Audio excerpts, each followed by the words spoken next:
Kuya? Kuya Fredo, anong ibig sabihin nito? Ikaw ang magiging asawa ko? Napapaliw ka na ba? Hindi dapat sinusuway ang utos ng aming Supremo. Subukan mong suwayin ang mga utos niya. Ako mismo ang kikitil sa buhay mo, Emma. Baliw ka na, kuya. Lahat kayo dito, mga baliw. Taon 1980, Mindanao. Humugot ng malalim na buntong hininga si Emma nang matanaw nito ang kanyang Kuya Fredo na nakatulala na naman habang nakatingin sa malayo. Hay, ano bang gagawin ko sa iyo, Kuya Fredo? Simula nang madisgrasya ang mga magulang natin, nagbago ka na. Malungkot na nilapitan ni Emma ang kanyang nakatatandang kapatid. Ni hindi nito namalayan na nasa tabi niya na ang dalaga kung hindi pa siya nito tinapik sa balikat. Emma, kanina ka pa ba dyan? Kanina pa, Kuya Fredo. Ang lalim naman kasi ng iniisip mo eh. Pati pagtatrabaho mo sa sagingan natin, napapabayaan mo na. Pasensya ka na ha. Hindi ko lang kasi matanggap na bigla na lang tayong iniwan ni nanay at tatay. Araw-araw, lagi ko silang naiisip eh. Kuya, 5 buwan na silang namayapa. Hindi natin hawak ang buhay natin. Kaya sana, kahit na masakit, tanggapin mo na wala na sila.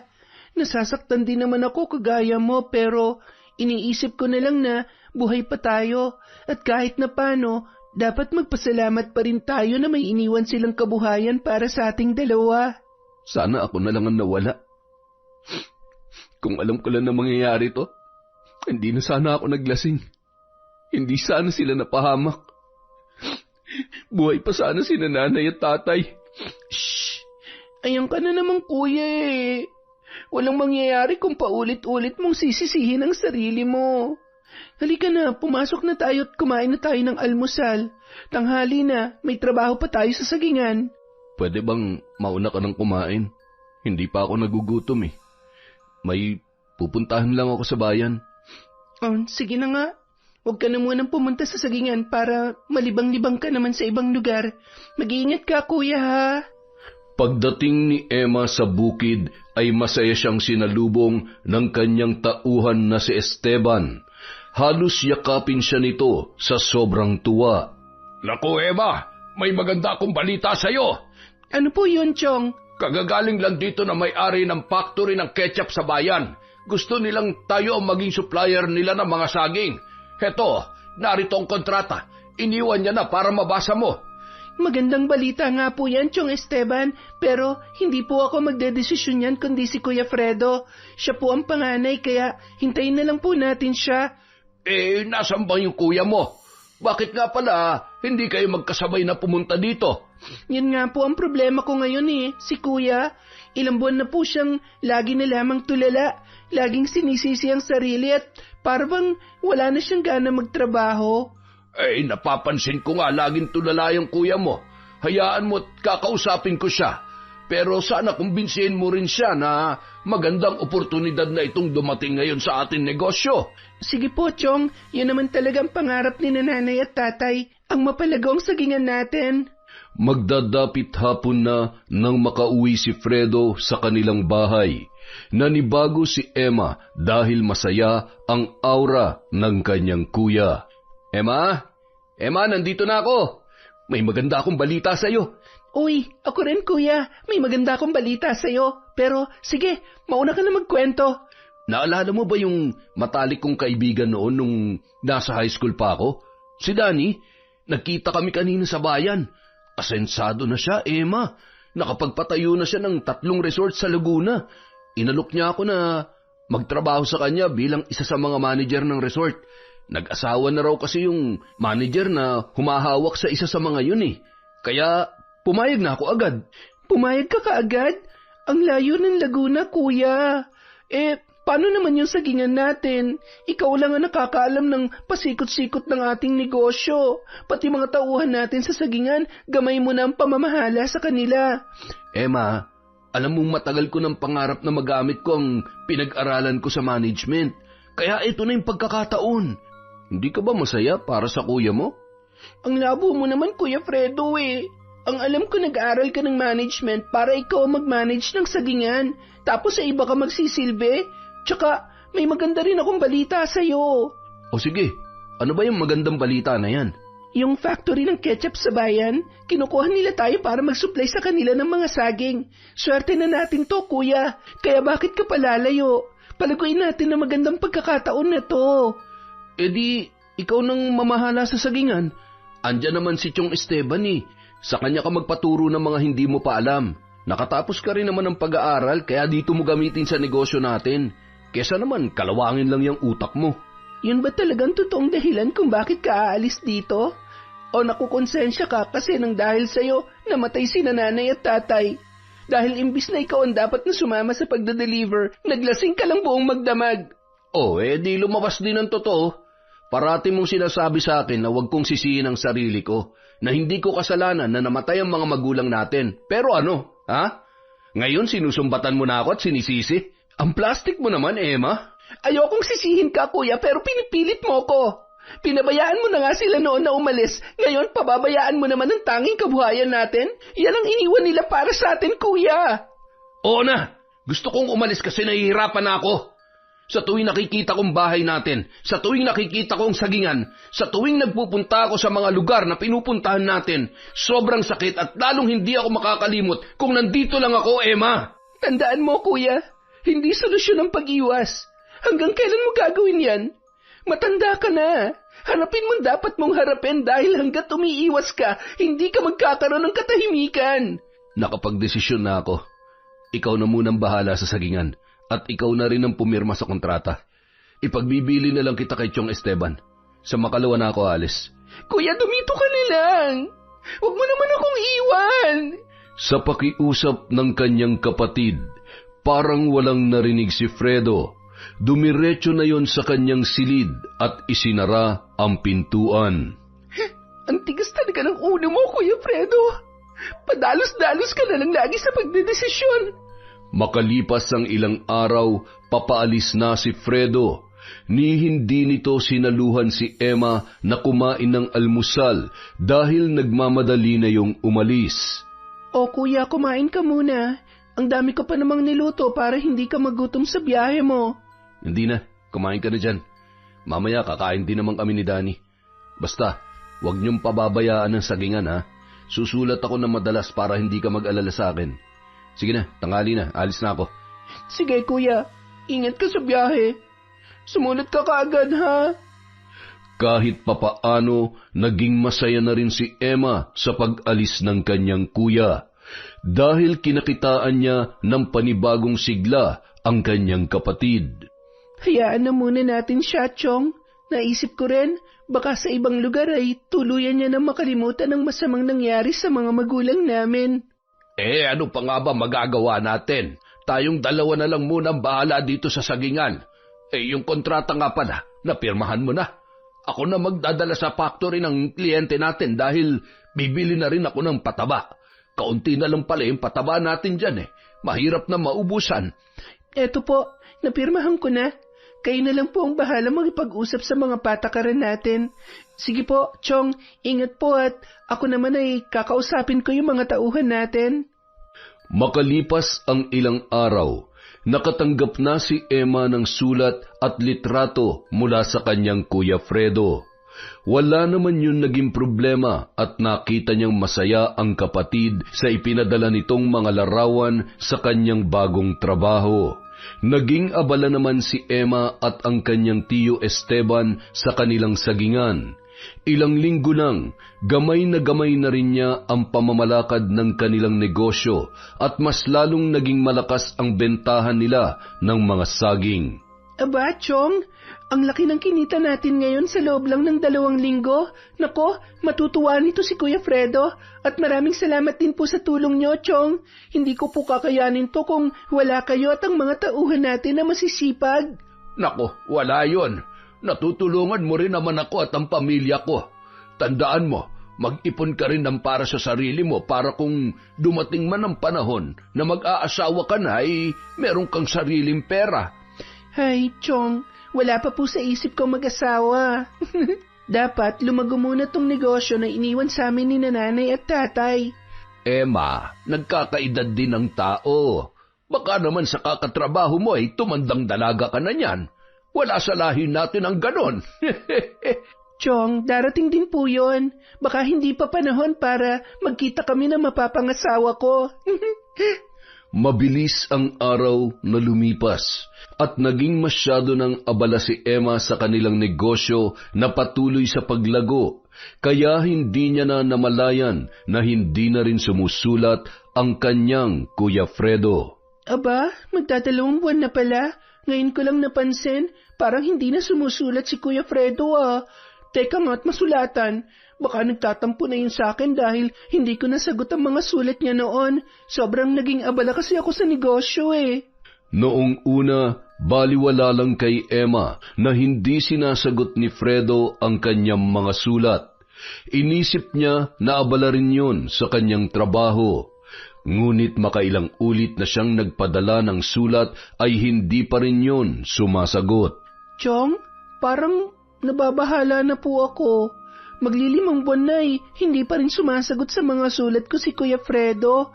Baka kung ano na nangyari sa kanya sa Laguna. Bakit ngayon mo lang sinabi? Ang akala ko patuloy kayo nagsusulatan ng kapatid mo. Nung una po, madalas siyang sumagot Pero baka nagtampo yun kasi may mga sulat siya na hindi ko na nasagot dahil napakarami po nating ginagawa dito sa Sagingan. Nako, paglaanan mo ng oras yan, Emma. May address ka naman siguro sa resort na pinapasukan niya sa Laguna. Hanapin mo't puntahan mo ang Kuya Fredo mo. Baka may masama na nangyari sa kanya. Naku, wag naman po sana, Chong. Sana po, okay lang si Kuya. Sa darating na Sabado po ako pupunta sa Laguna. Kayo na po munang bahala dito sa negosyo natin, ha? Pagkatapos makapananghalian, maagang umalis si Emma sa Sagingan at nagpunta sa bayan upang bumili ng tiket sa eroplano papuntang Maynila. Pagkatapos ay namili siya ng mga pasalubong para sa kanyang kuya. Siguradong matutuwa si Kuya sa biglaan kong pagdalaw sa kanya sa Laguna. Kahit sumpungin yon, namimiss ko na siya. Pagdating sa Maynila, wala nang inaksaya pang oras ang dalaga. Sumakay siya kaagad ng bus papunta sa Laguna at hinanap ang address ng resort na nasa sulat ni Fredo. Mga ilang oras din siya naghanap dahil hindi niya kabisado ang Laguna. Yun ang unang beses na nakapunta siya sa naturang lugar. Sa matyagang pagtatanong-tanong ng dalaga ay natuntun niya rin ang naturang resort. Hay, sa wakas nandito na ako. Ang hirap naman dito, masyadong malayo. Pagkapasok sa resort ay iginiya si Emma ng security guard papunta sa opisina. Manghang-mangha si Emma habang pinagmamasdan ng paligid dahil napakaganda ng resort. Kumbaga ay pang world class ang dating nito para sa kanya. Kaya naman pala nawiwili si Kuya dito. Napakaganda ng lugar kung ikukumpara sa Sagingan na puro lamok at mga insekto. At kung minsan pa nga, may mga bisita pa kami mga sigbin. Nang sumapit na sila sa opisina, ay excited si Emma na makita ang kanyang Kuya Fredo na kanyang susurpresahin sa kanyang pagdalaw. Ngunit kabaliktaran ang nangyari dahil si Emma ang nasurpresa nang makaharap nito ang kaibigan ng kanyang kuyang si Danny na siya ring may-ari ng resort. Magandang araw po, Sir Danny. Ako po si Emma, yung bunsong kapatid ni Fredo. Kukumustahin ko lang po sana si Kuya dahil 5 buwan na po na hindi niya sinasagot yung mga ipinapadala kong sulat. Nag-aalala na po kami sa probinsya kung ano na nangyari sa kanya. Ikaw pala si Emma. Naikwento ka nga ni Fredo sa akin. Pero matagal nang wala dito si Fredo. Magdadalawang buwan na. Bigla na lang siya nag-resign sa hindi ko malamang dahilan. Wala naman kaming pinag-awayan. Sumama siya sa isang empleyado dito pero hindi man lang nagpaalam sa akin kung saan sila pupunta. Naku, saan kaya nagpunta si Kuya? Matagal na pala siyang wala dito pero hindi siya umuwi sa amin sa Mindanao. Nagulat nga ako kay Fredo Hindi niya pag-aanong kakilala si Ricky pero sumama na siya kaagad. Marami pang napag-usapan sina Emma at Danny tungkol sa biglaang pag-alis ni Fredo na labis na ikinabahala ng kanyang kapatid. Habang pabalik ng Mindanao si Emma ay kung ano-ano na ang kanyang naiisip. Ang tigas talaga ng ulo mo, Kuya Fredo. Sang lupalop ng Pilipinas kita ngayon hahanapin. Diyos ko, sana po wala nangyari masama sa kuya ko. Pagdating ng Mindanao, hindi na napigilan pa ni Emma na umiyak nang magkausap sila ng kanyang tiyo Esteban. Nako, yan talagang si Fredo, oo. Yan ang ayaw na ayaw ko sa kanya eh. Walang pakialam sa mga tao sa paligid niya. Hindi nag-iisip na may kapatid siya at mga kamag-anak dito na natataranta na kung nasaan siya. Kapag ginusto niya, ginagawa niya na lamang basta. Hindi po ba pwedeng paimbestigahan natin yung kaibigan niyang si Danny? Nagdududa po kasi ako sa kanya eh. Eh, ikaw, ano ba ang plano mo? Pero mahirap ang iniisip mo dahil wala naman tayong matibay na ebidensya. At ang sabi mo nga ay may sinamahan ka mo siyang kaibigan na nakatrabaho niya dun sa resort. Yun po ang sinabi sa akin ni Danny. Pero dapat ba maniwala tayo kaagad? Nalilito na po ako, Chong. Hindi ko na alam ang gagawin ko. Eh siya, magpahinga ka na muna at umuwi sa bahay ninyo. Alam kong pagod ka sa biyahe. Huwag mo na munang isipin ang Kuya Fredo mo. Matanda na siya. Kaya niya nang alagaan ang sarili niya. Kinabukasan, maagang nagising si Emma at nagpunta sa police station upang i-report ang pagkawala ng kanyang Kuya Fredo. Ngunit ang sabi sa kanya, sa Laguna siya dapat maghain ng reklamo dahil hindi nila jurisdiksyon ang lugar kung saan nawala si Fredo. Nako, ang hirap naman pala. Napakalayo ng Laguna dito sa Mindanao. Kuya Fredo naman kasi. Imbis na mga problema na lang sa negosyo natin ang problemahin ko, dumagdag ka pa sa mga iniisip ko. Nagpasya si Emma na umuwi na lamang sa kanila upang asikasuhin na muna ang kanilang negosyo. Naisip niya na marahil ay tama ang sinasabi ng kanyang tiyong Esteban na may isip na ang kanyang Kuya Fredo at kaya na nitong pangalagaan ang kanyang sarili.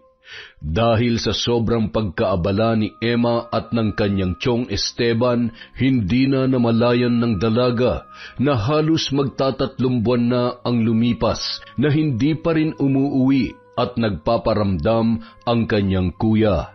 Chong, siguro po, kailangan ko nang bumalik dun sa Laguna sa dating pinagtatrabahuhan ni Kuya.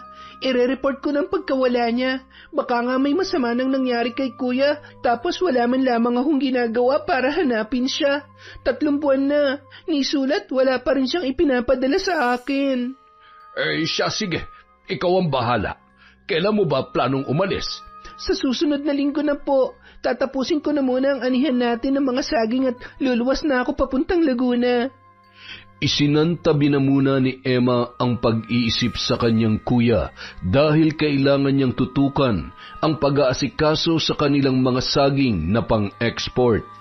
Dahil sa pagod at sobrang pagkaabala, hindi niya na napansin ang isang surpresa na nakatayo sa kanyang likuran. Ang sipag-sipag naman talaga ng kapatid ko. Ang laki na ng pinagbago ng sagingan ah. Halos kumalabog ang tibok ng puso ni Emma nang marinig ang pamilyar na tinig na mabilis na nagpalingon sa kanya. Kuya Fredo, ikaw nga!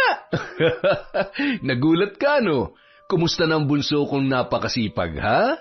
Ano ba nangyari sa'yo, Kuya? Sobra na kami nag-aalala sa'yo. Pinuntahan kita sa Laguna, hindi ka na pala doon nagtatrabaho. Hindi mo man lang sinabi sa akin. May sinamahan kasi akong kaibigan, si Ricky. Maganda naging buhay ko dun sa Visayas, Emma. Ano nang trabaho mo ngayon, Kuya? Mas maganda bang nilipatan mo kaysa sa iniwan mong trabaho dun sa Laguna? Pupuntahan na sana ulit kita para magpa-blatter kasi hindi ka pa rin sumusulat sa amin. Nako, ang OA mo naman para magpa-blatter ka agad. Surprise na lang muna kung anong trabaho ko dun. Malalaman mo rin kapag isinama na kita. Ha? Ako? Isasama mo? Oo, isasama kita. Ang totoo nga niyan, ikakasal na ako kaya umuwi ako para ipaalam sa inyo Talaga, Kuya? Nakakabigla naman yata. San mo naman nakilala yung mapapangasawa mo? Secret nga lang muna. Kaya nga pala ako umuwi kasi gusto kong kunin na yung share ko dito sa sagingan. Alam mo na, mag-aasawa na ako kaya kailangan ko rin ng pera. Teka lang kuya, hindi mo naman agad-agad makukuha yon kasi marami pa tayong dapat bayaran. Mga tauhan natin, mga pataba na dapat gamitin, may tax pa tayong babayaran. May accountant naman tayo, di ba? Ipakwenta mo sa kanya dapat na makuha ko. Gusto ko yung lahat-lahat na para wala na akong babalikan pa. Ano? Hindi ka na babalik dito? Bakit ganon? Iiwanan mo na ako? Ikaw naman, ang ibig kong sabihin, kapag nakuha ko ng lahat ng share ko, hindi na ako manghihingi ulit. Napakahina mo namang umintindi, ano ka ba? Ang labo mo kasing kausap eh. Tsaka yung tungkol sa kasal, kailan ba yon? Siyempre, hindi ko naman agad-agad maiiwanan to negosyo natin. Kapag nakuha ko na yung share ko, isasabay na kita. Siya nga pala, bukas, pwede mo ba akong samahan na bumili ng wedding gown para sa mapapangasawa ko? Ikaw na magsukat kasi parang hindi naman kayo nagkakalayo ng katawan eh. Teka lang, hoy kuya, kasal tong pinag-uusapan natin. Bakit ako magsusukat ng wedding gown na mapapangasawa mo? Dapat siya dahil kasal niya yon. Mahalaga sa aming mga babae na kami ang pipili at magsusukat ng wedding gown. Ay, naku naman Emma. Napag-usapan na namin to nung mapapangasawa ko eh. Kaya pwede ba? Pagbigyan mo na lang ako. Nakakabigla ka naman kasi kuya eh. O sige, umuwi na muna tayo nang makapagpahinga ka na at ipagluluto kita ng masarap at mga paborito mong pagkain. Kinabukasan, maagang umalis si Emma habang natutulog pa ang kanyang Kuya Fredo. Ikinonsulta niya sa kanyang tiyong Esteban ang gustong mangyari ng kanyang kapatid, maging ang kanilang tiyuhin ay nabigla sa ibinalita ng dalaga. Ano ka mo? Mag-aasawa na si Fredo? Ayos ah! Bigla na lang siyang lilitaw dito para kumuha ng parte niya at mag-aasawa na pala. Kahit nga po ako nagulat, Chong eh, pero wala po tayong magagawa. May parte din naman talaga siya sa negosyo namin. Pakiasikaso na lang po sa accountant natin kung magkano ang makukuha niya. Napaka-apurado naman yung kapatid mo. Hindi ganun kadali ang maghati ng mga mana. Kailangan pa natin ng abogado para masigurong hindi na siya maghahabol pa kapag naubos niya ang parte niya. Hindi naman po siguro ganun si Kuya Fredo. Nako, huwag kang pa kasi siguro, Emma. Nababalitaan mo naman siguro na kahit magkakadugo ay nagpapatayan dahil sa pamana. Mabuti na yung mayroong ka ring seguridad. Kayo na po ang bahala, Chong. Ang isa ko pang iniisip ay kung sasama ba ako kay Kuya sa lugar nila sa Visayas. Gusto niya daw po akong isama dun eh. Kaya lang, paano naman to negosyo natin? Ako na ang bahala dito, Emma. Dapat lang na sumama ka dahil kasal yan ng kuya mo para makilala mo na rin ang pamilya na mapapangasawa niya. Ito naman kasing si Kuya eh. Lagi na lang nambibigla. Hindi ka pa ba nasanay dyan sa kuya mo? Pati nga pagkawala niya ay nabigla tayo. Yun naman pala ay kumekerengkeng na. Ang Chong oh, kumekerengkeng talaga? Ano bang tawag mo doon? Siya, bukas pupunta ako sa lungsod para makipagkita sa kakilala kong abogado. Sana ay buhay pa yon. Bakit naman, Chong? Matanda na po ba yon? Huwag po kayong kumuha ng abogado na uugod-ugod na, ha? Bata pa yon. Masyado lang matapang sa mga nakakalaban niya sa korte. Baka kako ay hinatid na sa impyerno. Ang Chong talaga. Sige po, uuwi na muna ako at baka gising na si Kuya. Hindi po muna ako makakapasok ngayon dahil nagpapasama siya. Bibili daw siya ng wedding gown para sa mapapangasawa niya. Pagdating sa bahay, gising na ang kuya ni Emma. Bahagya itong nakasimangot habang nagkakape. Ang tagal mo naman. Saan ka ba galing? Inayos ko lang yung mga kailangan para maibigay na sa yung hinihingi mong parte ng mana. Kailangan pa natin maghintay dahil pupuntahan pa ni Chong yung kakilala niyang abogado. Ano? Bakit kailangan pa ng abogado? Alam mo naman nagmamadali ako, Emma. Kailangan kong makabalik ka agad. Yan ang hirap sa'yo. Wala ka talagang tiwala sa akin eh. Ano ka ba naman, Kuya? May tiwala ako sa'yo. Pero kailangan nating ilagay ang lahat sa kasulatan. Proteksyon nating dalawa yon. Ay, ang dami mo sinasabi. Napakayabang mo na porke lumaki na ng ganito yung sagingan. Kuya, hindi ako nagyayabang. Kung lumaguman nito, kasama ka pa rin sa makikinabang dahil malaking parte na rin ang makukuha mo. Ang hinihingi ko lang naman ay yung parte ko. Hindi na kailangan ng abogado dahil hindi naman ako manloloko. Alam ko naman hindi ka manloloko, kuya. Ang sakin lang, para walang gulo at maging maayos ang lahat. Bahala ka! Makalayas na nga rito, buwisit! Napapailing na lang na pinagmasdan ni Emma ang kanyang kuya na nagdadabog na umalis. Hindi pa rin nagbabago ang ugali nito na may kagaspangan kung makitungo sa kanila. Halos mag-iisang buwan din ang naging paghihintay ni Fredo bago maisaayos ang lahat ng mga dokumento upang makuha niya na ang kanyang mamanahing pera. Abalang-abala naman si Emma sa paghahanda sa mga dadalhin niyang mga gamit upang sumama sa kanyang Kuya Fredo na halatang excited na sa kanyang nalalapit na kasal. Mag-iingat kayo sa lakad ninyo, Emma. Fredo, ingatan mo ang kapatid mo. Nako, Chong, matanda na yan. Kaya na niyan ingatan ang sarili niya. Babalik din ako kaagad, Chong, pagkatapos ng kasalan. Kayo na munang bahala sa sagingan natin, ha? Ay, siya sige na at baka maiwanan pa kayo ng eroplano. Congratulations na lang sa pag-iisang dibdib ninyo na magiging asawa mo, Fredo. Gustuhin ko mang sumama ay hindi ko naman maiiwanan ang negosyo natin dito. Sige na po, Chong. Alis na po kami. Kayo na munang bahala dito. Masayang masaya si Fredo habang nakasakay sila ni Emma sa eroplano. Panay ang tingin nito sa kanyang pambisig na relo. Mahigit 1 oras lang ang biyahe natin mula Mindanao papuntang Visayas, kaya siguradong hindi ka maiinip sa biyahe. Nako, mukhang ikaw naman ang naiinip, kuya. Kanina ka pa hindi mapakali dyan, eh. Ang tagal ko kasing hindi nakabalik. Baka sila yung naiinip na. Ang ibig sabihin, kuya, doon tayo tutuloy sa bahay na mapapangasawa mo? Hindi ba pwedeng mag-check-in na lang ako sa hotel habang nag-aasikaso kayo sa kasal nyo? At kung araw na mismo ng kasal, tsaka na lang ako makikipagkita sa kanila. Ang dami mo namang arte, Emma. Hindi ka mag-hotel o hiwalay sa akin. Kung anong sinabi ko, susunod ka na lang. Ano ba naman yan? Ang init naman ng ulo mo. Suggestion lang yon, kuya. Hindi na umimik pa si Fredo, kaya nanahimik na rin si Emma upang wala na silang pagtalunan ng kanyang kapatid. Nakahinga lang ng maluwag ang dalaga nang dumating na sila sa isang airport sa Visayas. Hindi na siya nakipag-usap pang muli sa kanyang kuya dahil napapagod na siya na makipagtalo pa roon. Mula sa airport, sumakay sila ng taxi at nagpahatid sa Pantalan. Teka lang, kuya, bakit nandito tayo sa Pantalan? Sasakay tayo ng bangka. Isla ang pupuntahan natin. Buti pa, umupo ka na dyan. Mamaya pa darating yung bangka na sasakyan natin. Kakaiba din to si kuya. Mukhang sa isang island girl pa tumibok ang puso niya.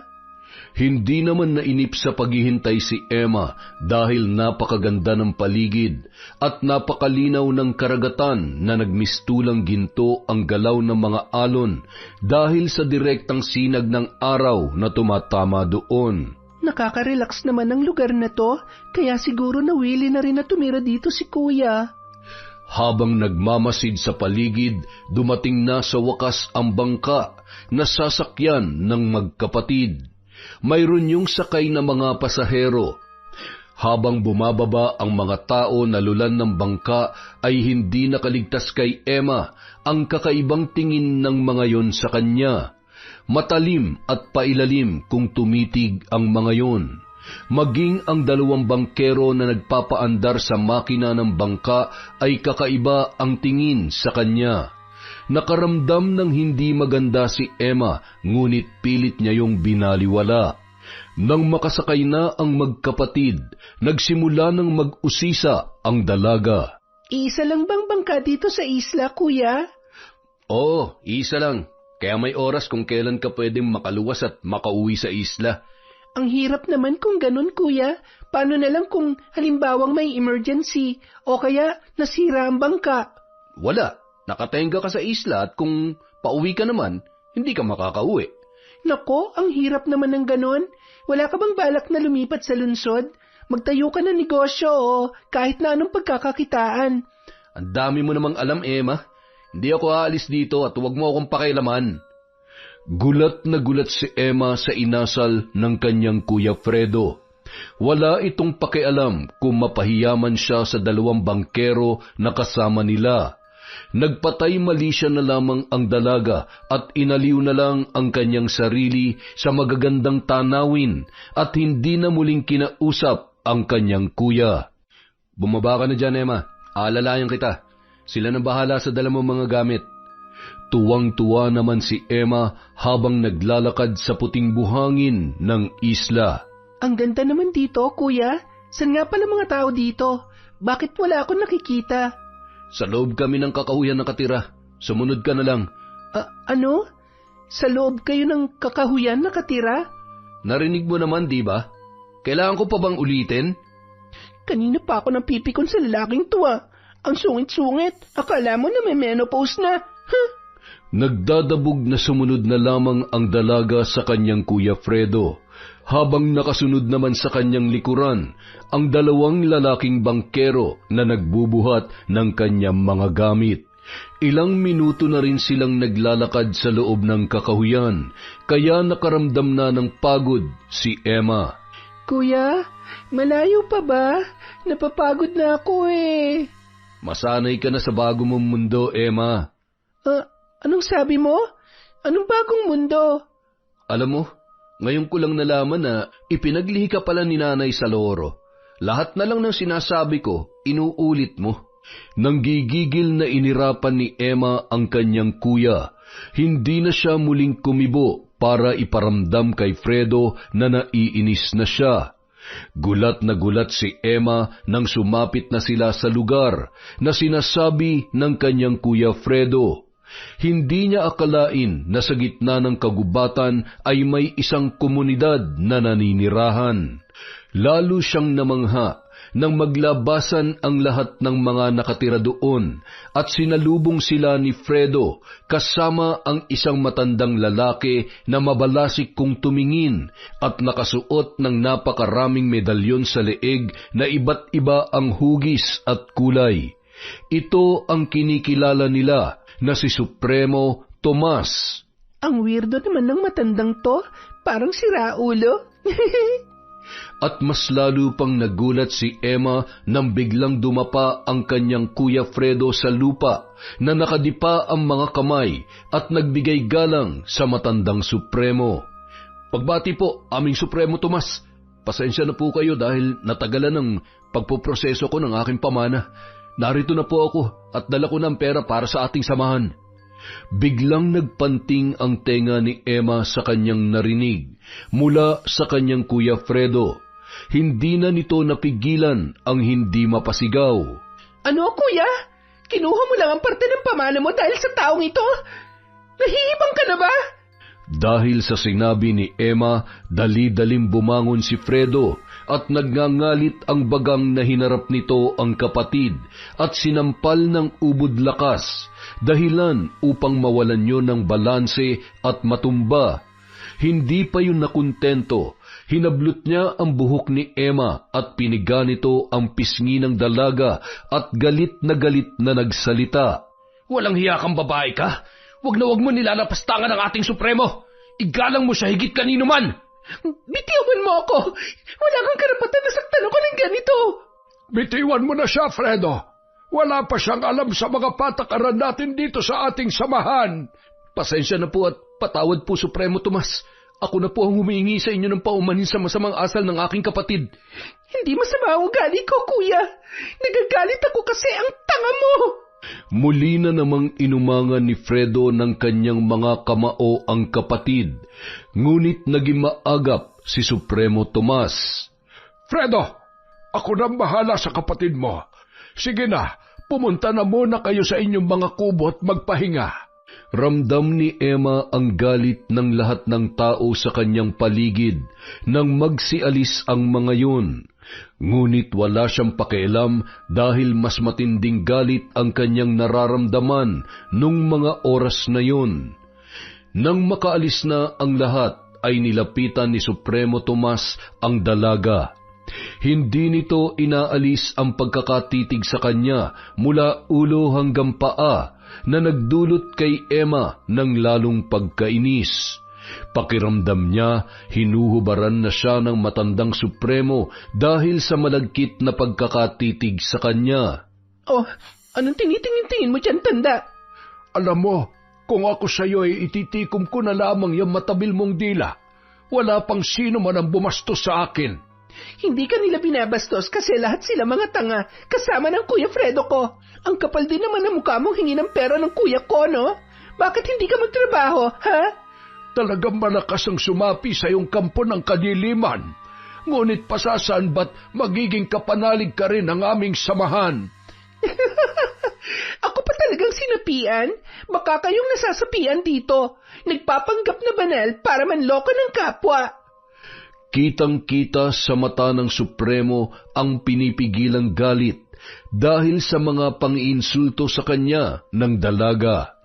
Sumenyas ito sa mga kalalakihan na palihim na nagtatago sa mga puno at bigla na lang nagsilitaw nang makita nila na tinatawag sila ng kanilang Supremo. Alam niyo na ang gagawin.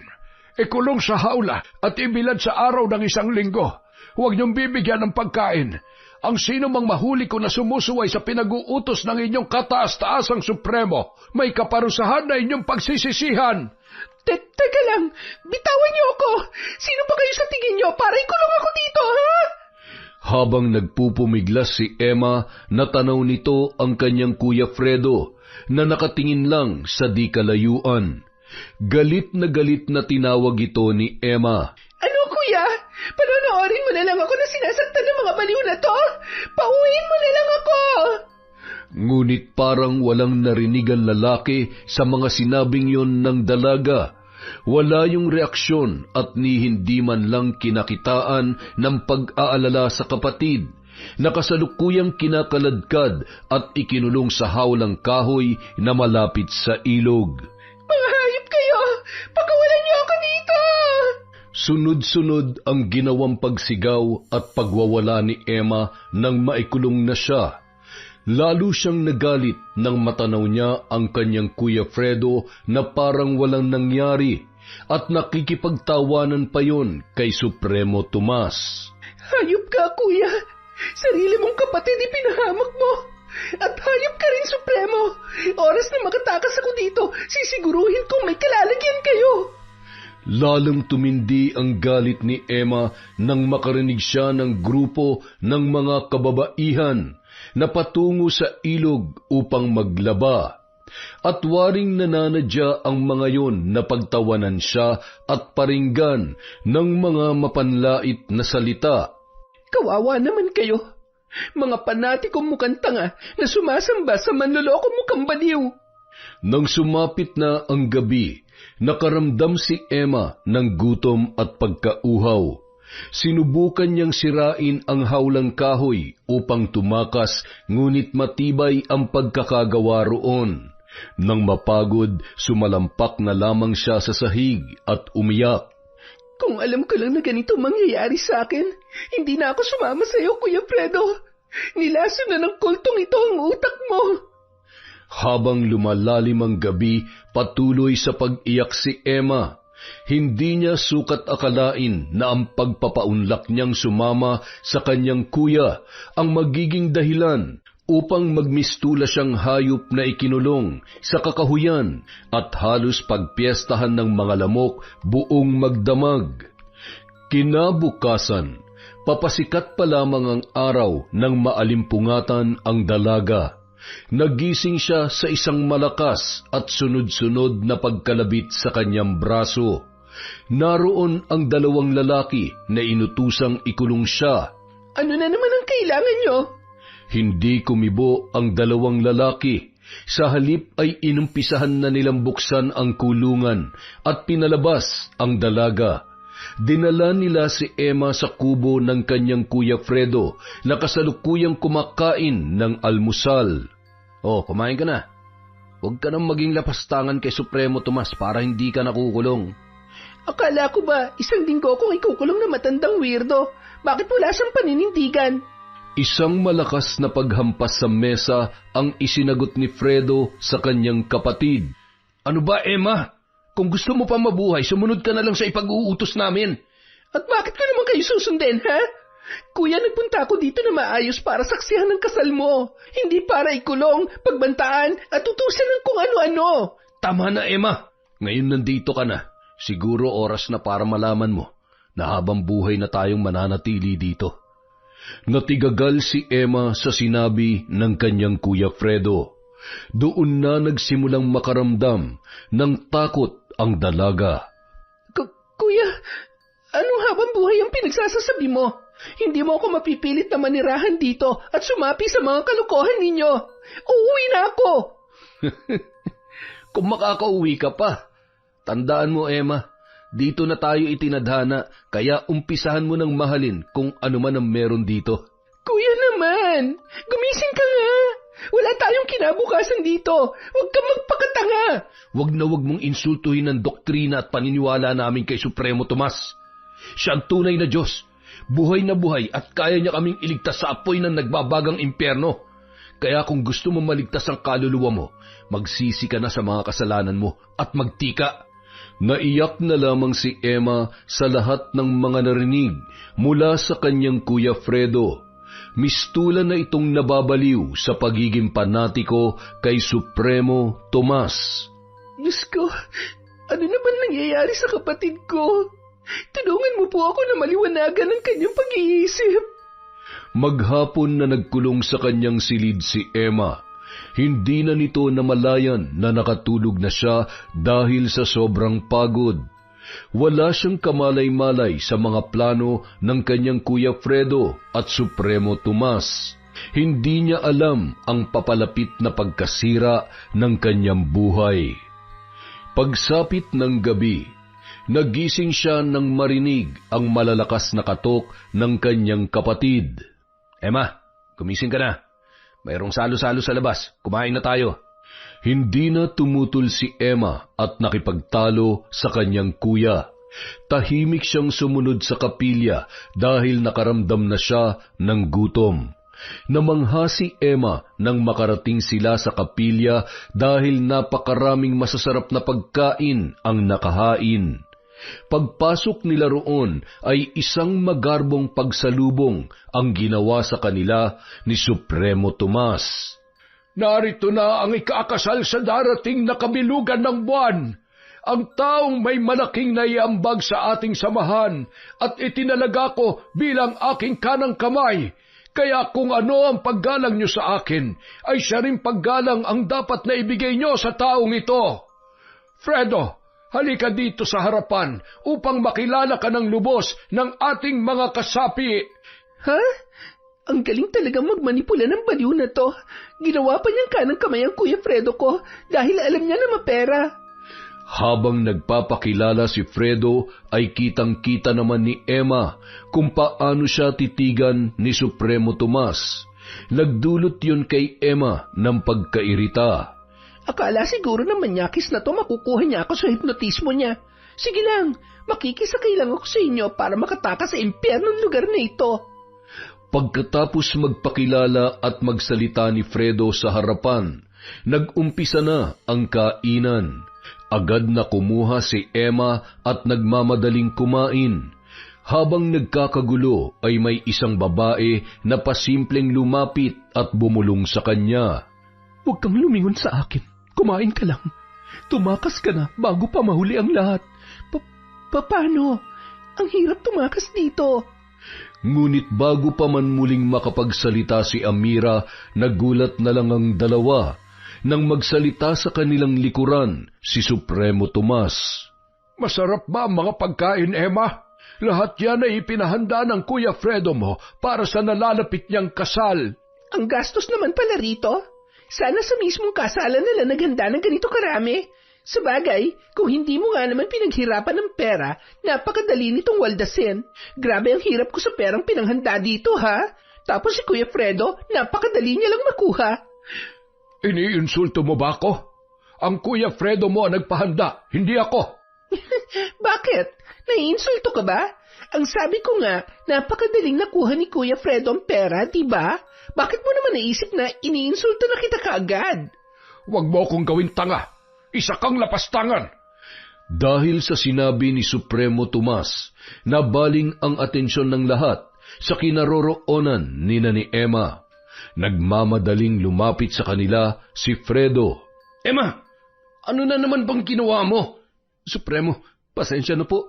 Ako na pong bahala sa kapatid ko. Aba, wala akong ginagawa masama, kuya. Nananahimik nga lang akong kumakain dito Tapos biglang lumapit yung matandang yan.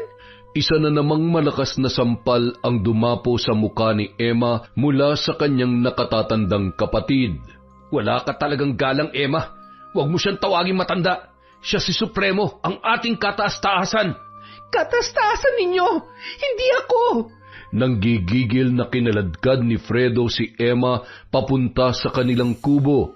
Nagpupumiglas naman ang dalaga habang sumisigaw. Pauwiin mo na lang ako sa atin.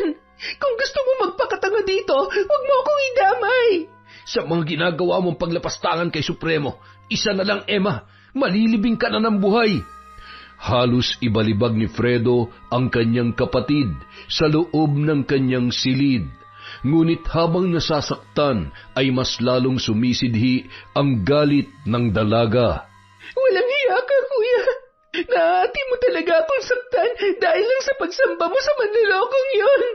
Hindi manloloko si Supremo. Siya ang tagapagligtas, kaya wag na wag mo siyang susubukan kung ayaw mong mamatay. Nakakatawa naman yung Supremo ninyo. Tagapagligtas tapos pamamatay tao. Saan ang kabanalan doon, kuya? Sige, Emma. Kapag napuno na sa iyo si Supremo, pasensyahan na lang tayo. Hindi kita ililigtas kay kamatayan. Yan ang gusto mo? Pagbibigyan kita. Mas mabuti pa mamatay na lang ako kesa sumamba sa kanya. Galit na iniwan ni Fredo ang kanyang kapatid. Para sa kanya, nababalutan na ng kadiliman si Emma at mahirap na yung dalhin sa liwanag. Para naman kay Emma, hindi galit kundi awa ang kanyang nararamdaman para sa kanyang Kuya Fredo, na tuluyan ng nalaso ng isip sa maling paniniwala. Maghapong nagmukmok sa kanyang silidang dalaga, pinag-iisipang mabuti kung paano tatakasan ang kanyang Kuya Fredo matapos ang kasal nito. Hindi na ako papayag na saktan mo pa ako, kuya. Kung nakikita lang nila nanay at tatay ang ginagawa mo sa akin, hindi sila matutuwa. Bukas ng kabilugan ng buwan at ikakasal na siya. Pero bakit hindi niya pa rin ipinapakilala sa akin ang kanyang mapapangasawa? Ang malas naman ng babaeng yun. Kay Kuya Fredo pa siya magpapakasal. Kinagabihan. Magbihis ka na, Emma. Kailangan natin dumalo ngayon gabi sa pag-aalay para sa bisperas ng kasal ko bukas. Utang na loob, huwag ka nang kumontra sa mga ritual na gagawin ni Supremo. Manahimik ka na lang dahil ito'y banal na pagtitipon. Ha? Hindi na lamang sumagot pa ang dalaga. Wala siyang interes sa kasal ng kanyang Kuya Fredo. Ang tanging nasa isip niya lamang ay kung paano makakatakas sa lugar na yun. Marami ng tao sa kanilang munting plaza nang dumating sina Fredo at Emma. Nakatuon sa kanilang dalawa ang atensyon ng lahat ng tao. Sinalubong sila ng Supremo at pinaupo sa tabi ng iba na mayroong katungkulan sa kanilang samahan. Kuya, nasan nga pala yung mapapangasawa mo? Dapat narito rin siya, di ba? Bakit hindi mo pa siya pinapakilala sa akin? May pamahiin dito na sa araw ng kasal na kami magkikita, kaya tumahimik ka na. Nagkibit balikat na lamang ang dalaga, natatawa sa mga nakikita niya sa paligid. Nagsiga ng malaking apoy sa gitna at nagsimulang umusal ng isang panalangin si Supremo Tomas. Maya-maya pa, lumapit ito kina Fredo at Emma at isa-isa niyang isinuot ang medalyon sa leeg ng magkapatid. Teka lang, bakit niyo ako sinusuotan ng medalyon, Supremo? Hindi ba dapat ay yung mapapangasawa ni Kuya? Manahimik ka, Emma. Igalang mo ang banal na pag-aalay. Pagkatapos maisuot ang mga medalyon kina Fredo at Emma, nagkatay ng 3 puting manok ang mga tauhan at idinilig ang dugo noon, paikot sa malaking apoy. Maya-maya pa, ipinasok na ang baboy ramo na lilitsunin. Masaya ang mga tao sa paligid nang ilabas na ang mga pagkain na iba't iba ang putahe. Sa gitna ng kasiyahan, nakatanaw mula sa malayo si Amira, ang babaeng nagbigay babala kay Emma. Malungkot nitong pinagmamasdan ang dalaga dahil alam niyang katulad din niya ang kasasadlakan noon. Pagkatapos kumain, nilapitan na ni Fredo ang kanyang kapatid. Halika na, ihahatid na kita sa kubo. Sa ibang kubo ka matutulog ngayong gabi. Bakit sa ibang kubo? Ano na naman drama to, kuya? Napapagod na akong makipagtalo sa'yo, Emma, ha? Sumunod ka na lang, pwede ba? Wala nang nagawa pa ang babae, kaya naman sinunod niya na lamang ang kanyang kuya. Maging siya ay napapagod na rin makipagtalo pa kay Fredo. Napanganga ang dalaga nang buksan ng kanyang kuya ang kanyang silid na tutulugan. Bagamat ito ay isang kubo, napakaganda naman ng loob noon. Mayroon yung malambot na kama, bago ang mga punda at kumot, at magaganda ang kurtina na kulay kahel, na paborito niyang kulay. Mayroon ding isang malaking tukador na may salamin, at mayroong nakapatong na iba't ibang klase ng make-up. Nagustuhan mo ba?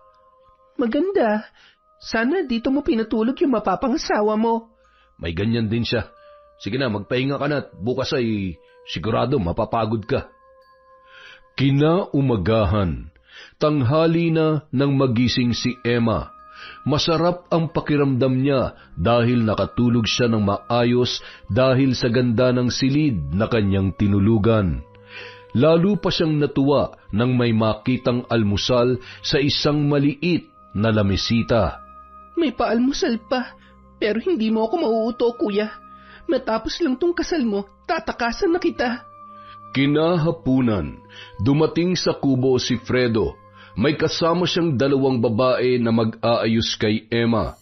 Nakasuot ng barong Tagalog si Fredo. Handa na yun sa kanyang kasal. Sila mag-aayos sa iyo, Emma. Eksaktong 6:00 ng gabi ang kasal, kaya bago mag-6:00, dapat naroon na tayo. Uy, bagay na bagay sa iyo ang barong na suot mo, kuya. Lalo ka naging gwapo. Sige na, ayusan niyo na si Emma. Maghihintay ako sa labas. Mabilis namang tumalima ang dalawang babae. Ang isa ang nag-ayos sa buhok ni Emma, ang isa naman ang naglagay ng make-up sa dalaga. Masayang-masaya siya nang maayusan ng dalawa. Nagmamadali nitong isinuot ang bagong bestida na binili niya sa isang department store bago sila nagbiyahe para sa kasal ng kanyang kapatid. Kuya, tapos na ako mag-ayos. Halika, tingnan mo na. Nagulat si Fredo nang makita ang dalaga.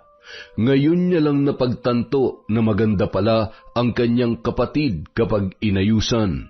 Okay na yan, maganda ka na. Pero hubarin mo yan suot mong bestida dahil hindi yan ang isusuot mo. Ano? Bakit pati suot kong damit ay kailangan yung pakialaman? Sa halip na sagutin ng kapatid, binalingan ni Fredo ang dalawang babae at nagpasalamat. Binigyan niya yun ng bayad sa kanilang serbisyo. Nang makaalis na ang dalawa, ay binalikan ni Fredo ang kanyang kapatid. Dala ang wedding gown na kanilang binili. Itong isuot mo. Bilisan mo, magbihis ka na. Teka kuya, bakit yung wedding gown ang ipapasuot mo sa akin? Hindi naman akong ikakasal ah. Ikaw ang ikakasal. Bilisan mo na, magbihis ka na. Malapit na mag-6:00. Kuya, sandali, anong ibig sabihin nito? Ako ang magiging asawa mo? Nababaliw ka na ba? Hindi dapat sinusuway ang utos ng Supremo. Subukan mong suway ng mga utos niya. Ako mismong kikitil sa buhay mo, Emma. Baliw ka na, kuya. Lahat kayo dito mga baliw. Sige na, magbihis ka na. Huwag mong ubusin ang pasensya ko. Hindi ako magpapakasal sa'yo. Nakakadiri ka, Kuya Fredo. Kung alam mo lang ang propesiya, Emma, hindi ka magdadalawang isip na pakasalan ako. Isang masaganang buhay at pagpapala ang naghihintay sa atin. Baliw ka na. Wala akong pakialam sa baluktot yung paniniwala. Hindi ako magpapakasal sa'yo. Kilabutan ka sa mga pinagsasasabi mo. Galit na lumapit si Fredo sa kanyang kapatid at buong lakas na pinunit nito ang damit ng dalaga. Napatakip naman si Emma ng kumot dahil lumantad ang kalahati ng kanyang katawan na nahubaran. Ang sama mo! Wala ka na talaga sa katinoan! Panay ka demonyohan na lang ang pumapasok sa utak mo! Dahil sa sinabi ni Emma ay lalong nagalit ang kanyang kuya. Hinawakan nun ang kanyang braso at bigla siyang sinikmuraan, dahilan upang mamilipit ang dalaga sa sobrang sakit. Kuya, parang awa mo na. Huwag mong gawin sa akin to.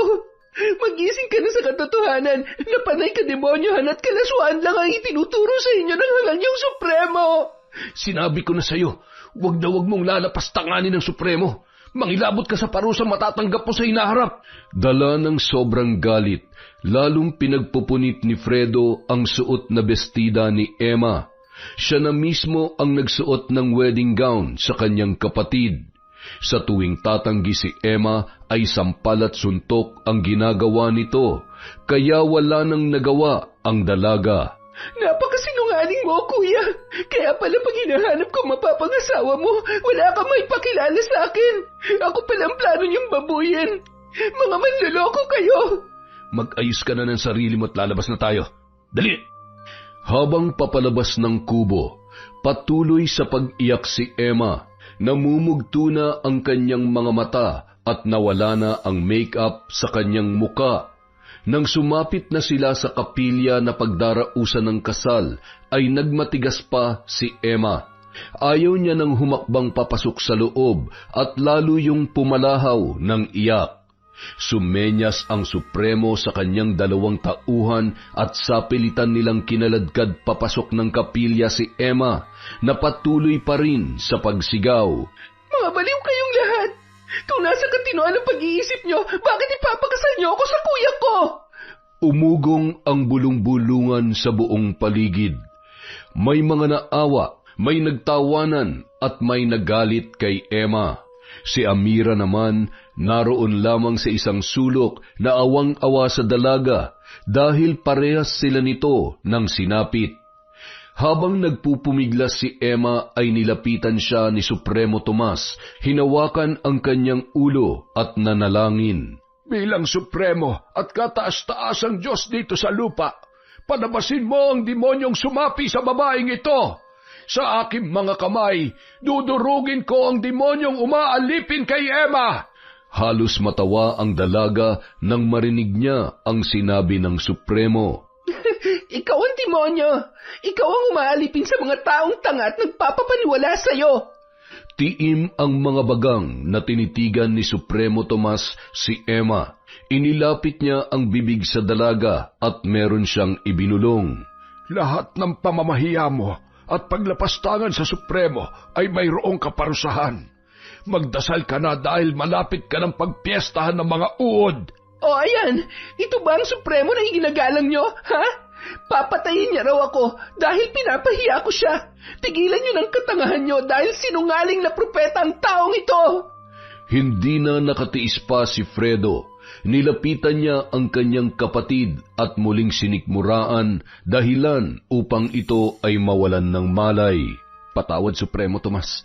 Ako na po ang bahalang kumastigo sa kapatid ko. Ituloy na po natin ang kasal. Walang kamalay-malay si Emma na itinuloy pa rin ni Supremo Tomas ang kasal nila ng kanyang kuya, kahit na siya ay nawalan ng ulirat.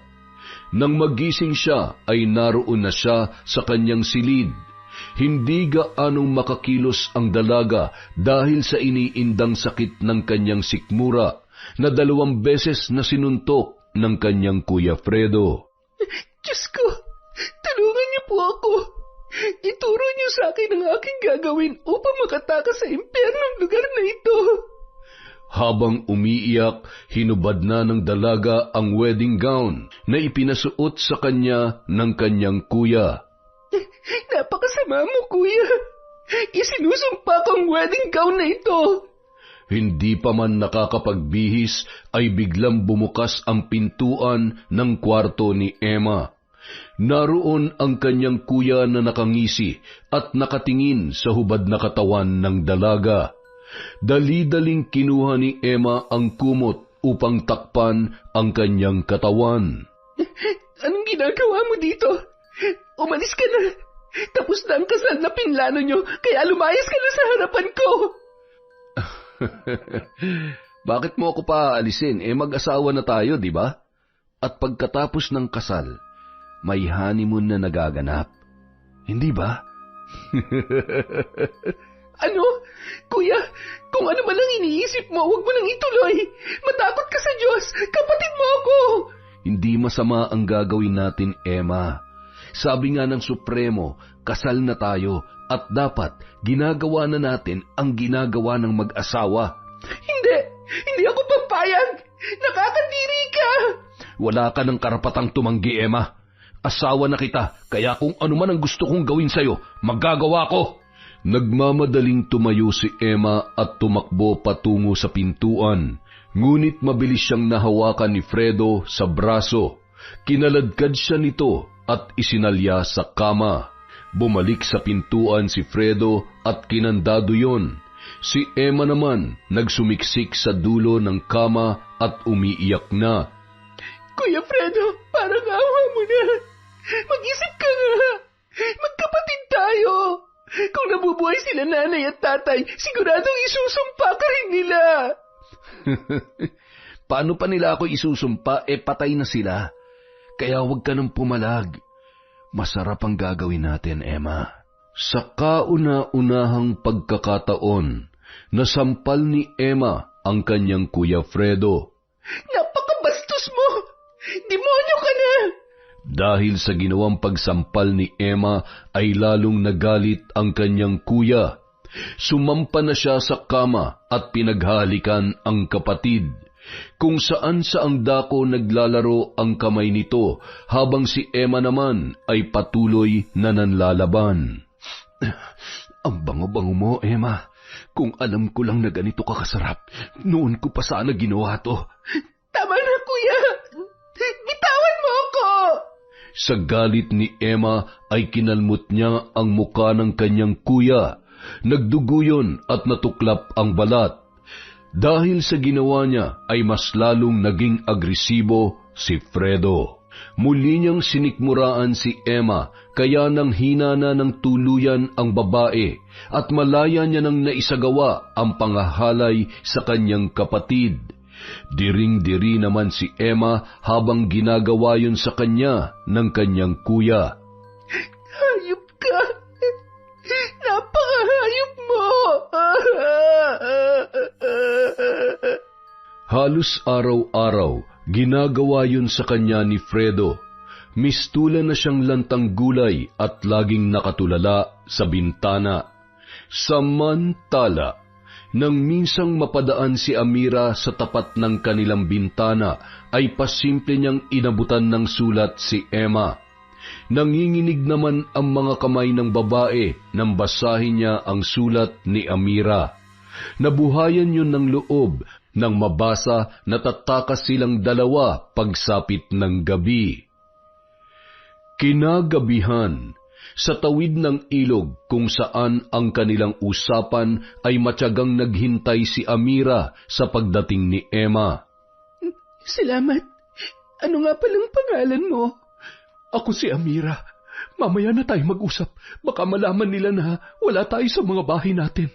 Dito ang shortcut na daan papunta sa dagat, kaya bilisan mo na. Abot-abot ang kaba ng dalawang babae habang tumatakbo sa gitna ng kakahuyan. Mga ilang minuto rin ang kanilang ginawang pagtakbo nang hindi humihinto, kaya habol ng dalawa ang kanilang hininga. Malayo pa ba? Malapit na. Konting tiis na lang. Malapit na tayo makatakas sa mga demonyong yon. Maya-maya pa, natanaw na ng dalawa ang dalampasigan. Nagmamadali nilang kinalas ang bangka sa pagkakatali sa puno ng nyug, ngunit nahirapan silang dalhin ang bangka sa dagat dahil sa bigat noon. Bilisan mo, Emma. Itulak mo na malakas ang bangka. Baka maabutan nila tayo dito. Eto na, ang bigat kasi pero malapit na tayo. Sa wakas, nadala na nila ang bangka sa dagat at dali-dali itong itinulak ni Emma, habang si Amira naman ang humila ng pisi upang umandar ang makina ng bangka. Nataranta ang dalawa dahil ayaw umandar ng makina. Sige pa, lakasan mo pang paghila. Nakailang subok si Amira bago niya napaandar yun. Dali-daling sumampa sa bangka si Emma at parehong nabunutan ng tinik, habang papalayo ang kanilang sinasakyan sa isla. Maraming salamat sa iyo, Amira. Utang ko sa iyo ang buhay ko. Parehas lang tayo na naging kapalaran, Emma. Niloko rin ako ng Kuya Ricky ko at dinala dito. Hindi ko akalaing magagawa yun sa akin ng kuya ko. Si Ricky, yung kasamahan ng kuya ko sa resort sa Laguna? Siya nga, Emma. Ang masakit pa, ginahasa niya ako sa harap mismo ng Supremo dahil yun daw ang kagustuhan ng Diyos. Napakahayop nila. Hindi bale, kapag nakarating na tayo sa amin, mananagot silang lahat. Kung hindi tayo nakatakas, hahalayin ka rin ni Supremo gaya ng ginawa niya sa akin. Wala akong nagawa, Emma, dahil ang Kuya Ricky ko mismo ang naghatid sa akin sa kwarto ng Supremo. Ang mga walang hiyang yon, napakabababoy. Sumama ka sa amin sa Mindanao. Huwag ka munang umuwi sa inyo dahil panigurado, doon ka susundan ng kuya mo. Tagasan ka nga pala, Amira? Taga Bicol ako, sa Naga. Kung sakaling ikaw lang ang makakaligtas, hanapin mo ang aking mga magulang at sabihin mong lahat. Baka ipahamak ni Kuya Ricky ang iba ko pang mga kapatid na babae. Ano ka ba? Makakaligtas tayo pareho. Andito na nga tayo, oh. Nakatakas na tayo sa kanila. Malungkot na tumingin sa dagat si Amira. Maya-maya pa, umiyak na yon ng tuluyan. Shh! Malakas nga ang loob mo kaysa sa akin eh. Kaya alam kong makakauwi tayo. Madilim ang buong karagatan habang tahimik ang dalawa na nakatingin sa paligid. Nagulat na lamang sila nang biglang lumaki ang alon at ilang beses na hinampas ang sinasakyan nilang bangka. Agad na nataranta si Amira at nagsisigaw. Emma, baka tumaob ang bangka. Hindi ako marunong lumangoy. Kumapit ka lang. Huwag ka mataranta. Hindi tayo tataob. Malaki ang bangka natin. Mahigpit ang ginawang pagkapit ni Emma at Amira sa katig ng kanilang bangka. Dahil sa mga alon na humahampas sa kanila ay basang-basa na ang dalawa. Ngunit ang hindi nila napaghandaan ay ang isang mas malaking alon na humampas sa kanila, dahilan upang tuluyan na silang tumaob. Amira, nasan ka? Itaas mo lang ang kamay mo para makita kita. Masyadong madilim ang dagat, hindi kita makita. Emma, nandito ako. Tulungan mo ako. Nang matanaw ni Emma si Amira ay agad niya itong nilangoy. Ngunit sa laki ng mga alon ay nawala na yon sa kanyang paningin. Amira, nasan ka? Itaas mo ang kamay mo! Nagpalinga-linga sa paligid si Emma, ngunit wala siyang makita dahil sa sobrang dilim. Muli niyang tinawag ang pangalan ni Amira. Amira! Nasan ka na? Amira! Nang walang maging tugon si Amira ay dali-dali niyang nilangoy ang tumaob na bangka. Kailangan makabalik ako sa bangka. Hindi ako mabubuhay kung magpapalutang-lutang lang ako sa dagat na magdamag. Nang maitihaya ni Emma ang bangka ay patuloy niyang hinanap si Amira. Halos mamaos na siya kakasigaw, ngunit wala siyang nakita at narinig mula sa babae. Amira! Patawarin mo ako. Hindi kita nailigtas. Maraming salamat sa ginawa mong pagtakas sa akin. Samantala, magbubukang liwayway na ng matagpuan ng ilang mangingisda si Emma. Nagpahatid siya sa istasyon ng pulis upang magpa-blotter. Maraming pulis ang nag-ambagan upang makauwi si Emma sa kanyang probinsya sa Mindanao. Pagdating doon, dumiretso ang babae sa bahay ng kanyang tiyong Esteban at ikinuwento niya ang lahat ng nangyari. Napakahayop talaga ng kuya mo, Emma. Kulang pa sa kanilang parusang kamatayan sa lahat ng ginawa nila sa inyo. Tiyong, binaboy niya ako. Sinira niya ang buhay ko. Gusto ko pong makulong silang lahat dahil hindi lang ako naging biktima nila. Natatandaan mo ba kung saan sila sa Visayas nakatira?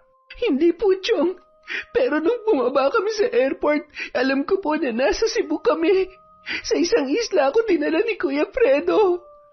Sa ngayon ay mahirap na sila makita Dahil oras na malaman nila na nakatakas kayo ng kasama mong babae, lilipat na yun ng lugar. Ang bagay sa mga taong yan ay ipabarang na lang na matauan sa kanilang mga kalokohan. May kilala po ba kayong mambabarang? Ang gusto ko po, mamatay silang lahat. Mga hayop sila. Meron akong kakilala. Ngayon din ay pupuntahan ko siya. Bigyan mo ko ng litrato ni Fredo at may litrato ba sa iyo yung sinasabi nilang Supremo? Nasa bahay po. Maraming litrato sa bahay si Kuya Fredo. Ang tanging meron po ako ay isang medalyon na galing sa Supremo. Pwede na yung medalyon. Akin na.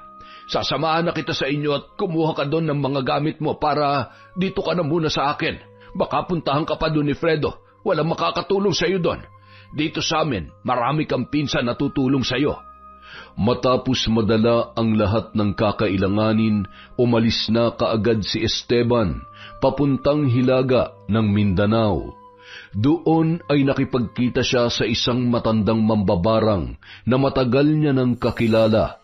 Ikinuwento niya ang lahat ng nangyari kay Emma at sa kasama nitong babae. Abay, napakahayop naman ang pamangkin mo, Teban. Anong barang ang gusto mong gawin ko sa kanila? Ikaw na ang bahala, Kahuan. Unti-unti mo silang patayin. Dapat silang mahirapan sa ginawa nilang kahayupan kay Emma. Makalipas ang ilang araw. Kailan ka babalik sa inyo? Siguruhin mo lang na may babalik mo dito si Emma. Ako nang bahala, Supremo. Kayang-kaya ko siyang pabalikin dito. Ang husay din ng mga babaeng yun. Hindi ko man lamang napansin na may pinaplano na palang tumakas ang mga swail na yon. Nagkataon lang yun, Supremo. Sige po, hindi magandang pakiramdam ko sa ngayon, kaya magpapahinga na muna ako. Sige, Fredo. Ako man ay hindi rin magandang pakiramdam. Para akong lalagnatin.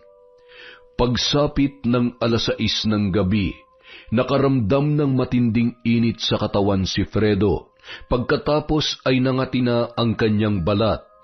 Dahil sa sobrang kati ay kinamot niya yon ng kinamot hanggang sa magkasugat-sugat. Kung ano-ano nang pamahid ang kanyang inilagay para lamang maibsan ang kati na kanyang nararamdaman. Ano bang nakain ko at bakit ako nangangati ng ganito? Kinabukasan, nagulat na lamang si Fredo dahil nagnanaknak na ang kanyang mga sugat at mas lalong tumindi ang pangangati noon. Dali-dali siyang nagpunta kay Supremo Tomas upang magpagamot. Subalit laking gulat niya dahil ganoon din ang nangyayari sa Supremo. Supremo, bakit marami ka ring sugat sa katawan? Hindi ko nga malaman, Fredo. Basta na lang ako nangati ng husto at heto na nga, buong katawan ko ay nagkasugat-sugat na. Hindi ba ikaw ang Diyos ng buhay? Pagalingin mo ang sarili mo, pati ako, Supremo. Hindi ko na kaya ang kati na nararamdaman ko. Kayang-kaya ko tong pagalingin, Fredo. Umupo ka dyan at oorasyonan kita. Ngunit habang lumilipas ang mga araw, palala ng palala ang kalagayan ni Fredo at ng Supremo. Dahil sa paglala ng sugat sa kanilang katawan, unti-unting natanggal ang kanilang daliri sa kamay at paa. Maging ang kanilang mga anit ay hindi nakaligtas sa pagsusugat, kaya nagdulot yon ng matinding amoy na parang nabubulok na laman. Supremo, akala ko ba kaya mo magpagaling ng sakit? Kahit yung sarili mo, hindi mo na mapagaling eh. Totoo nga yata yung sinabi sa akin ni Emma, na huwad kang propeta. Lapastangan ka, Fredo. Hindi mo na ako iginalang. Yan na lang bang kaya mong sabihin? Ang nilalapastangan ka? Patunayan mong Diyos ka. Pagalingin mo sarili mo, pati ako. Wala nang maisagot pa si Supremo Tomas dahil maging siya ay hindi alam kung ano na ang nangyayari sa kanya. Kinabukasan, nagkagulo ang buong lugar dahil kapwa namatay sina Supremo at Fredo. Naging usap-usapan na ipinabarang ang dalawa at ang kanilang pinaghihinalaan ay si Emma. Samantala, Emma, makakangiti ka na. Ngayon ang araw na ipinangako sa akin ni Kahuan na pagbabayaran nila ang lahat. Maraming salamat po, Chong. matatahimik na po ako at pati na rin po si Amira. At gaya nga ng ipinangako ni Emma kay Amira, hinanap ng dalaga ang pamilya ng babae at ipinaalam ang nangyari sa kanilang dalawa. Binigyan niya rin ng tulong pinansyal ang pamilya noon upang makabawi sa ginawa nitong pagliligtas sa kanya. Yun! Ang lupit na kwento nun ah! Ang ganda nun. At syempre, dahil dyan, meron tayong shoutout ulit. Simulan po natin kay Lydia Lopez. Hi po kay Merly Herbolingo, kay Kim Bara, kay Emily Sauro. Shoutout po kay Josie Aniban, kay Just Yuna, kay Bea Pink 5, kay Vicky Yabut, kay Chris Alcantara.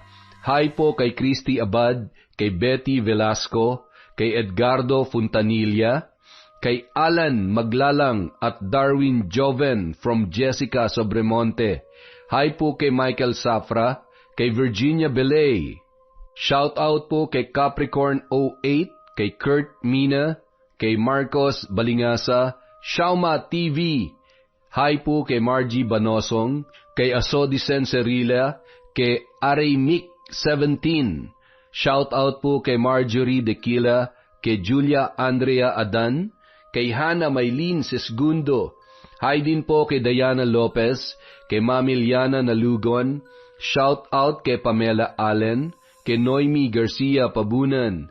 Hello po kay Cute Survivor from Japan, kay Jeanette Sanico, kay Rogelio Santos, kay Juanito Unabia.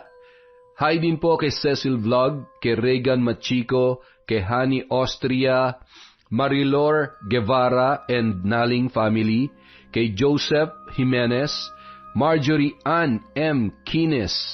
Hi po kay Champi Aguilar at E. Apos from Yana Marie Kubangbang. Hi po kay Dimples Yumi, kay Thelma Karasawa, Lady Meng, Red Gaspar, Manisan Mamot Mapadtaya, kay Ludelin Oligo. Hi po kay Weng, Windy, Arnold, Mama Lol, AJ, Kawin, Nene, Mike, Leonard, Joven, Gian, Monding, Toto, Angie, Vincent, Yael at Tantan. Hello po kay John Suico, kay sa De Los Reyes family from Joy Aniban, kay L. Daps, Matthew Ruiz. Hello din po kay Victoria Daguman, kay Angel Factor, kay Aileen In, Sudamerica. Hi po kay Jaya Dagison from Antipolo City, kay Cassie Oliva, kay Jocelyn Nazareno. Happy anniversary po kina Marian de la Fuente at kay Habi kahapon, January 8. Congratulations po and more power sa pagsasama nyo mga idol. Shout out po kay Asia Makalindong, maraming salamat po sa support sa channel natin. Kay Maria Consuelo Benitez, Angeline Impo, kay Elsa Havinia, kay Helen Flores, kay Elsie Pasasadaba, Muhay Mia Batua. Sana po tama yung pagkaka-pronounce ko. Hi po kay Miss Ireland, Hot Babe, kay Igorotang Pobre, Glovina Perales, GDG from SG. Hi din po kay Adam Lasa. Happy birthday po kay Gary from Jevi Diano. Kay Maria Jeline Canto, shout out. Berry ng Taiwan, Weng Ganda Oo at Mea Espiritu. Maraming salamat po sa walang sawang pagsuporta sa Kwentong Enteng.